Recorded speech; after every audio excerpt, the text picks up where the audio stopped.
In today's video, I am going to teach you how to add an email capture wall in Blogs for Freebies Mailerlite. To get started, open your Mailerlite account. This is where you will manage your form, your confirmation settings, and the success experience your visitors see after they submit their email. Take a moment to sign in and land on your Mailerlite dashboard so everything is ready. Next, navigate to Forms and then locate the form you want to edit. If you already have a form for this freebie, you will simply edit it. If you do not, you would normally create one, but for this tutorial, we will focus on editing the existing form so you can enable the email capture behavior you want. Once you are in the form editor, go to the section that shows the overview. From there, you will enable double opt-in, which you can treat as optional. Double opt-in means that after someone submits their email, they will receive a confirmation step and they must verify their address. This helps improve deliverability and ensures you are collecting emails that are more likely to stay active. Turn it on if it matches your workflow, or leave it off if you are comfortable without the extra confirmation step. After that, you should move to the area where you can edit the form and its design and specifically find the success page option. This is an important part of the email capture wall setup because the success page is what appears after the visitor submits their information. You want the success content to deliver your freebie link or instructions so the user knows how to access the item. Now you will upload your freebie file to Google Drive so you can generate a shareable link. Upload the file and then locate the sharing settings.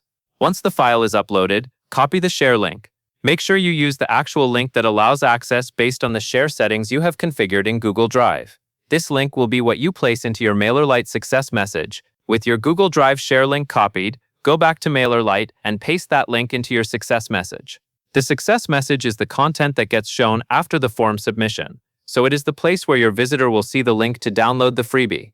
If your interface shows wording like sent upon form submission, that is referring to the same success content behavior. Paste the link into the correct success message field so it displays properly for your subscriber. Once your link is in the right field, click Activate. Activating saves and turns on the behavior you just configured. This step matters because otherwise your changes might not take effect when visitors submit the form. After clicking Activate, you can pause briefly to confirm that the success page or success message settings reflect the update you just saved. Next, you need to copy the embed code or the page URL, depending on how you want to display the capture form. If you are using an embedded form, you will copy the embed code. If you are using a hosted form page, you will copy the page URL. Either option is correct for integrating the form into a blog, but your blog setup will determine which one is easier to use. Finally, paste the embed code or the link into your blog post. If you have a WordPress or similar editor, look for the area where custom HTML or embed blocks are supported, and then paste the embed code there.